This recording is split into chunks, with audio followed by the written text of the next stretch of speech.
మా తెలంగాణ ప్రాంతంలో జరిగిన సంఘటన ఏంటో తెలుసా? ఆ తండ్రికి 2 కొడుకులు, 1 కుమార్తె. 90 సంవత్సరాల వయసు వచ్చింది పెద్ద ఆయనకి. తనకున్న ఆస్తి అంతా కొడుకులకు పంచిపెట్టేశాడు.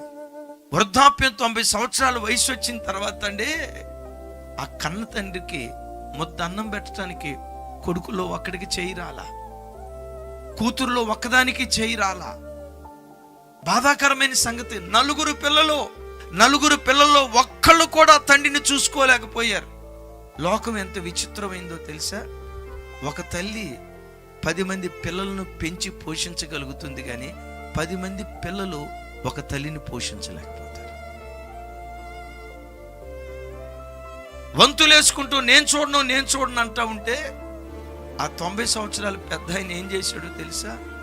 ఇంత గౌరవంగా బ్రతికిన నేను, వాళ్ళేసే ఎంగిలి మెతుకుల కోసం నేను ఎదురు చూడటమా?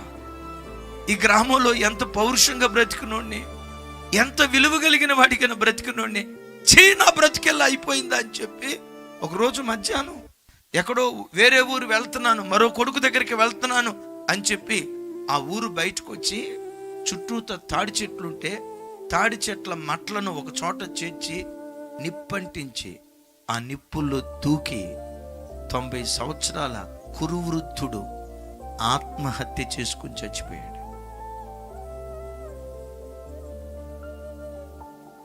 ఆత్మహత్య చేసుకొని చచ్చిపోయాడు. ఈ రాత్రి వాక్యం వింటున్న తల్లులారా, దేవుని ప్రతినిధిగా ఒక మాట అడుగుతున్నా. మీ ఇంట్లో వృద్ధాప్యంలో ఉన్న అత్తమామలు సంతోషంగా బ్రతకగలుగుతున్నారు? మీ ఇంట్లో వృద్ధాప్యంలో ఉన్న తల్లిదండ్రులు సంతోషంగా బ్రతకగలుగుతున్నారు? వాళ్ళని ఆలనా పాలన చూడగలిగే ప్రేమ కలిగిన పిల్లలుగా దేవుని సన్నిధిలో బ్రతుకుతున్నారా లేదా? కూర్చొని ఒక్కసారి ఆలోచించండి.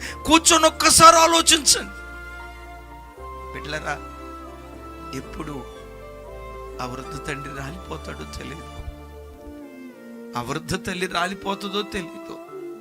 బ్రతికున్న దినాల్లోనే ఎంత ప్రేమను పంచగలమో అంత ప్రేమ పంచేవారిగా దేవుని సన్నిధిలో బ్రతుకుదుముగాక.